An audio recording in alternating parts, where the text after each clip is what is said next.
দার্জিলিং জেলায় অতি অত্যন্ত সামান্য থেকে সামান্য বৃষ্টিপাতের সম্ভাবনা আছে এক দু জায়গায় বিক্ষিপ্তভাবে। আর স্নোফলেরও কিন্তু সম্ভাবনা আছে আজকে দার্জিলিংয়ে সকালের দিকে, তো যাওয়ার সকাল হয়ে গেছে। আর পশ্চিমবঙ্গের বাকি জেলাগুলি আজকে প্রধানত শুষ্ক।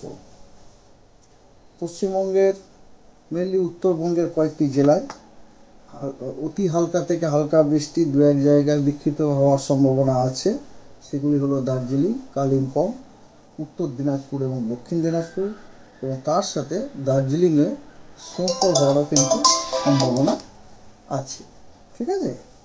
আচ্ছা, আর 9 তারিখে উত্তরবঙ্গের সবকটি জেলা এক্সেপ্ট আপনার আলিপুরদুয়ার এবং কোচবিহার, এই দুটি জেলা বাদ দিয়ে উত্তরবঙ্গের সবকটি জেলাতেই 9 তারিখে আপনার কী বলে আপনার ভেরি লাইট থেকে লাইট রেন হওয়ার সম্ভাবনা আছে বিক্ষিপ্তভাবে দু এক জায়গাতে, এবং তার সাথে দার্জিলিংয়েও কিন্তু স্নোফলের সম্ভাবনাও রয়েছে।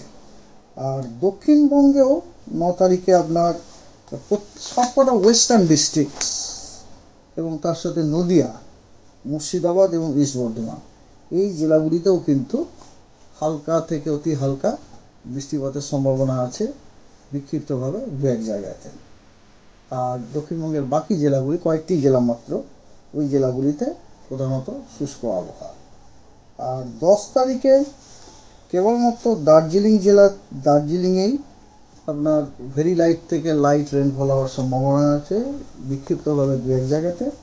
পশ্চিমবঙ্গের বাকি জেলাগুলি প্রধানত শুকনো, এবং 11, 12, 13 এই 3 দিন পশ্চিমবঙ্গের সব জেলাতেই প্রধানত শুষ্ক আবহাওয়া বজায় থাকার সম্ভাবনা আছে।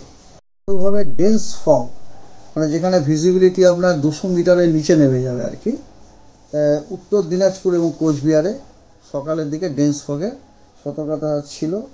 আগামীকালও কিন্তু দার্জিলিং, কোচবিহার, উত্তর দিনাজপুর, মালদা, ওকে, এই জেলাগুলিতে বিক্ষিপ্তভাবে ডেন্স ফগ হওয়ার সম্ভাবনা আছে সকালের দিকে। এবং 9 তারিখেও আপনার জলপাইগুড়ি, কুচবিহার, উত্তর দিনাজপুর, দক্ষিণ দিনাজপুর এবং মালদা, উত্তরবঙ্গের এই জেলাগুলিতে ভোরের দিকে আপনার আইসোলেটেড ডেন্স ফগ হওয়ার সম্ভাবনা রয়েছে। ঠিক আছে।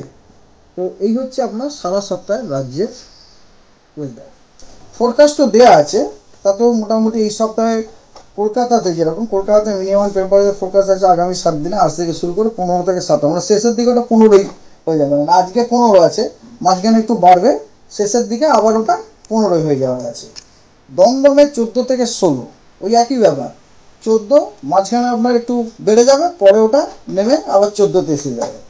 জলপাইগুড়ি 13 থেকে 14, মালদা 15 থেকে 17, বাঁকুড়া 14 থেকে 16, একই ব্যাপার, 14তে মাঝখানে 16 হবে, পরে আবার ওটা 14 চলে আসবে, ওটা হয়তো 14 কাছাকাছি থাকবে।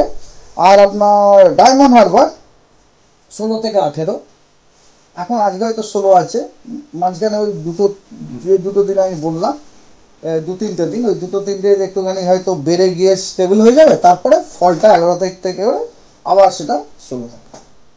এই আগামীকালে কিন্তু আমাদের আগামীকাল আমাদের পশ্চিমবঙ্গে যথেষ্ট পরিমাণ ওয়াটার ভেপার সাউথ ইস্টার্লি উইন্ডের জন্য আসতে পারে।